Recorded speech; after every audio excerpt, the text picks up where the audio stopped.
Okay, ooh, it's hot. I wanted to talk about a couple things. I'm up here at Tellico again, a different trail. I'm just over the lake.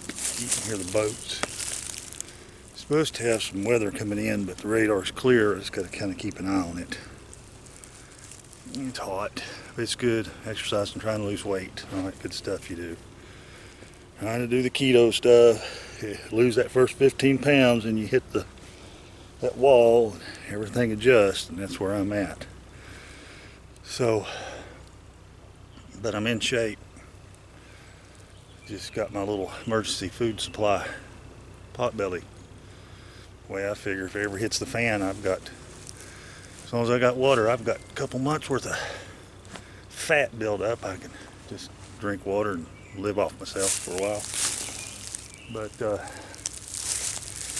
anyway,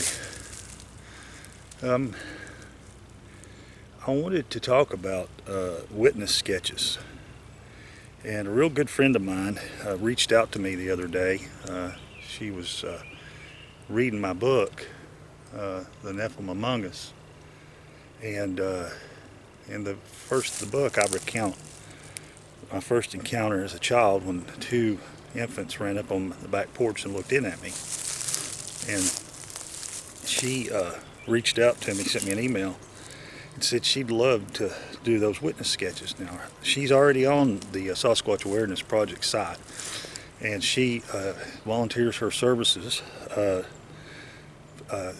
people who have seen or had an encounter with a Sasquatch or a dog man or any other cryptid or supernatural phenomenon, and will do a witness sketch. And she's very good at it. We're working on mine right now. I wanted to break in here and show you the sketches by Sibylla Irwin.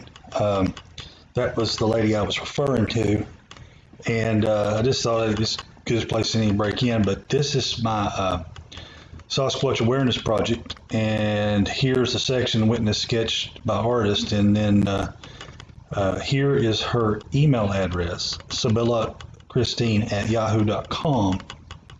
And then you can see her artwork here at this website.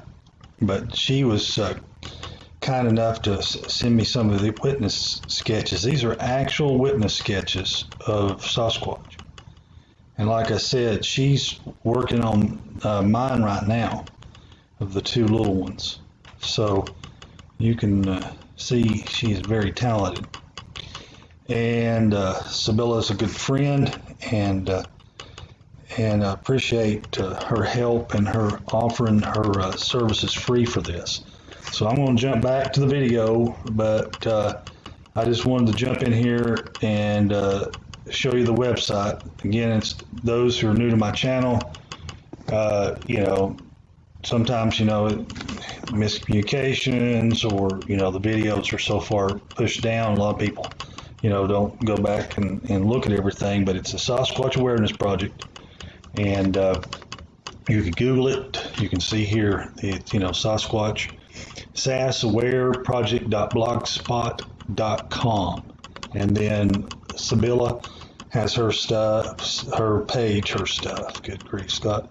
Sibylla has her information here on the witness sketch by artist. And I'll shoot you back to the video, and I'll keep flapping my jaws and sweating. She just does fantastic work. And what I found interesting is basically you give her the basic description of what happened, and she starts, she will, sketch what you've told her, and then send it back, and then you start a back and forth of, correcting things. The nose is a little wider, the hairline's a little taller, the face is a little different. And so you kind of do this back and forth, and she's basically sketching what you're telling her, not what her impression is, but what your impression, what you saw. And she will change whatever you tell her to change. I didn't realize, I'm just going to be honest with you, I didn't realize how therapeutic it is to do that. Now, I had come to grips with this encounter after years of nightmares, when I finally saw one of these Bigfoot shows. I think it was In Search Of, something like that, and I was able to reconcile what I'd seen, because as a child, I don't know, I was somewhere 11, 12, not even, no, I wasn't that old. I was probably 9 or 10. And you just don't, you know, it just, I had all these nightmares. It was just difficult for me to wrap my head around that as a kid. I'd never seen anything. I asked my mom, I said, "Did you see those two monkeys?" And of course, they weren't monkeys. And in my head, I knew they weren't monkeys. Because number one, we don't have monkeys in East Tennessee. And number two, they looked too like, they had very human features. So I rub up against poison oak. So, uh, so it's just been a really, uh, I don't know what the word for it is. It's burden lifting. It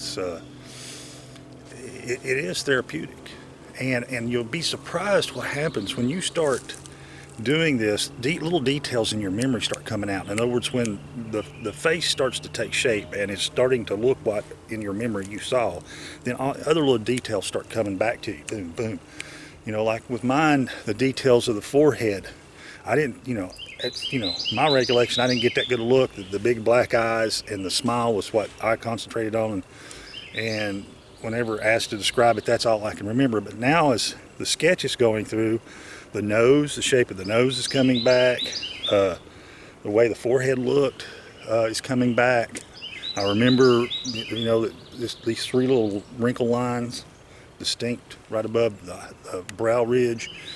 Like I said, the nose was very distinct, and I remember that now.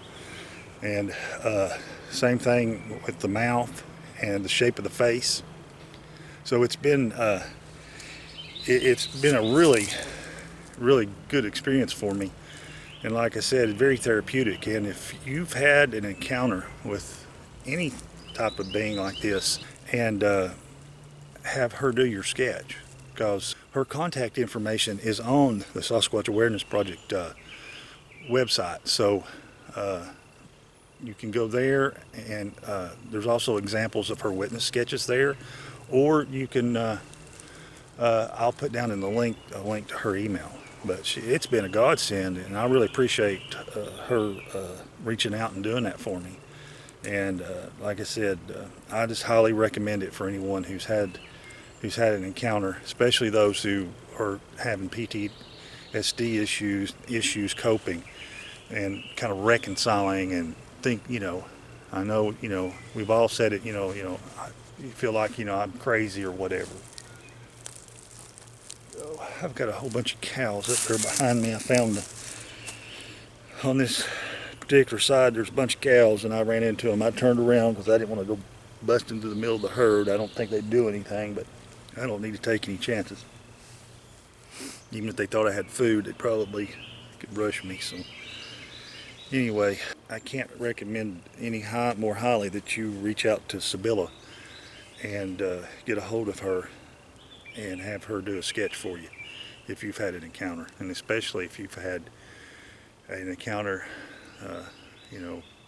where you've had issues even believing yourself that you saw it, or PTSD issues, or other issues that it can cause when you see something like that. And it doesn't matter whether it was a Sasquatch, a dog man, or another type of cryptid or supernatural, whatever you want to call it, type of situation. Sketching, pulling that memory up and getting it out where you can actually see it again, and affirmation in your brain. That's a good thing. At least it is for me. And again, people keep writing me in, and they're asking me questions that are already addressed on the Sasquatch Awareness Project website.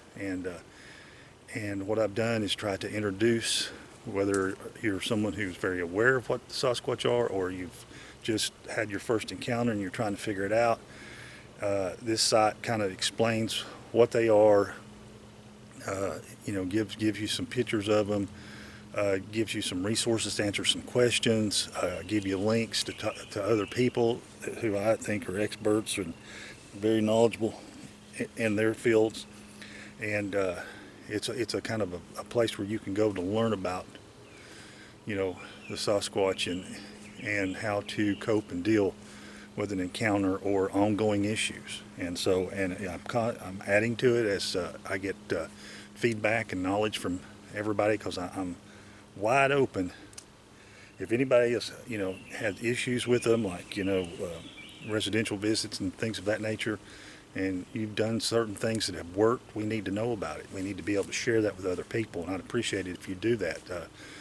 That's one of the areas, that I'm concentrating on, and I've been able to add 2 or 3 things that were suggested by people who were actually, on the front lines of this and having to deal with them, and had tried different things and were successful at keeping them back from their homes and off their property, or at least back from their properties. So I encourage you to use that as a resource. It's free. There's no charge. There's no nothing. I don't get. It's on a blog, and I don't make any money off of it. Trust me. And encourage you to take advantage of that resource if you need to. I'm sweating. Whew. It's good though. This is I like. Everybody says I'm a lunatic because I like to go in the heat of the day. And number one, there's nobody up here. You're alone. You don't have to deal with other people. And number two, for me, it's good exercise, and I love to sweat. If I'm going to exercise, I'm going to sweat. And I want to really do it, and kind of feel like I cleanse the body and the soul, so to speak. But y'all, be careful out there. 4th of July is coming up. I encourage you to enjoy it with your family and friends, and give thanks for our great nation and those men and women who have sacrificed their lives so we could have and enjoy the freedoms that we still have, for a while anyway, and this great country. And everybody take care. Be careful out there. Just be careful. 4th of July, everybody likes to party and stuff. Just be careful, be smart. And I'll talk to everybody later.